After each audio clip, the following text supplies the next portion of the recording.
How's everybody doing today? This is Corey Lee Boxing, and we are back with another banger, baby. So yeah, please smash that like button and subscribe.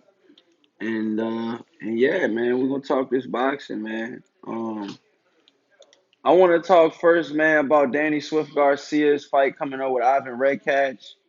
Um, you all know that fight is actually, what I'm saying, going down.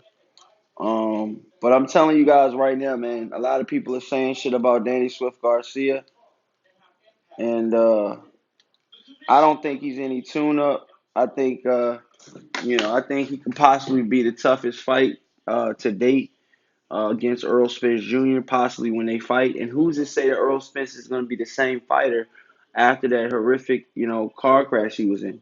You know, I really believe that Danny Garcia could possibly be the dark horse in the welterweight division.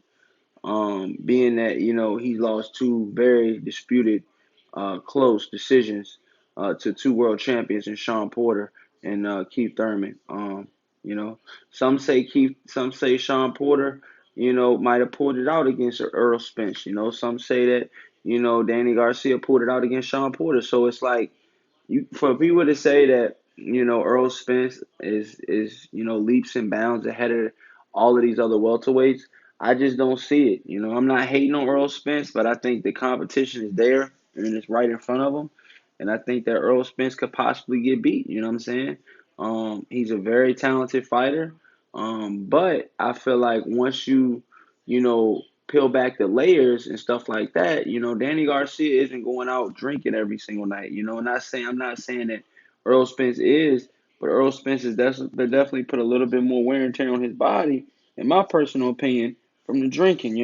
And he drinks on occasion and stuff like that, but I've already had some of his stablemates on on my show, on my live stream, and they told me about Earl Spence. When he goes out, he likes to enjoy himself. He likes to drink, and sometimes drinking, can lead to getting drunk. And then sometimes drinking can lead to other things. You know what I'm saying? So I just feel like I hope he gets through a situation.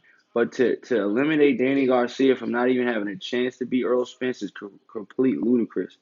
You know, Earl Spence is a superior athlete, but who's to say he's gonna even be back at the top level after that, crazy um car accident, I really, really think that, he is a really good fighter, but Danny Garcia is a really good fighter as well. Danny Garcia actually, in my personal opinion, I think he can beat, a fair share of the welterweights. I think if he fought Sean Porter in a rematch, I think he would beat him.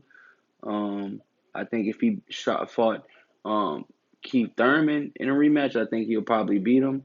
I think he'll win the rematches, the fights that he lost. Just being that it's the intangibles, it's the little things that Danny Garcia does. He pops out the jab. He's very, very powerful in both hands. He's got a strong left and a strong right. You know what I'm saying? So, he's knocked plenty of guys out with his left hand. And so he's not. I don't feel like he's more dominant in one hand than the other. I do think that and he look, for all the people that say Terrence Crawford is the number one welterweight and stuff like that, Danny Garcia beat Terrence Crawford in the amateurs. You know what I'm saying? Obviously, they both beat each other, but that's just to show you right there, even at a young age, that Danny Garcia, has what it takes to win. You know what I'm saying? At the highest level. And I just think that a lot of people are overlooking Danny Garcia. I wouldn't get caught up in the hype of this Ivan Redkach situation because, to be honest with you, truth be told, from what I'm hearing, Danny Garcia was really, really, really ready to fight, Keith Thurman, before that accident. Excuse me, Earl Spence. He was ready to fight Earl Spence before Earl Spence had that, very, very severe accident.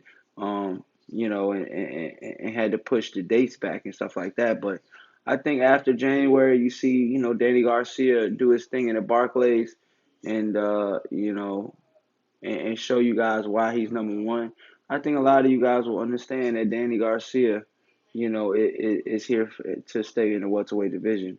And I think he's got a couple more years left in him at that top level. And I think right now Danny Garcia isn't actually in his physical prime.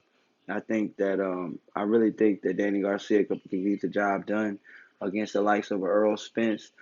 I'm not saying it'll be easy, but I'm saying it'll be a close fight. But I just think that right now, you know, we don't know what Earl Spence we're gonna get back, man. That's what I'm saying. Like everybody's so quick to judge and so quick to jump on the Earl Spence bandwagon and say Earl Spence is fine. He only got a couple broken teeth, lacerations to the face and stuff like that. But I mean, getting thrown out of a car, dude. Ejected from a car. You gotta understand that had to have some type of brain. You know what I'm saying? Obviously, they took scans and stuff like that, but you gotta understand, like, that had to have some type of mental, some type of mental thoughts in his head, like, wow, like, I'm on top of the world, but hold on, wait, I'm not. You know what I'm saying? Like, this could all end at any time. So I think that'll definitely play with him in his mind. Will he be able to put it behind?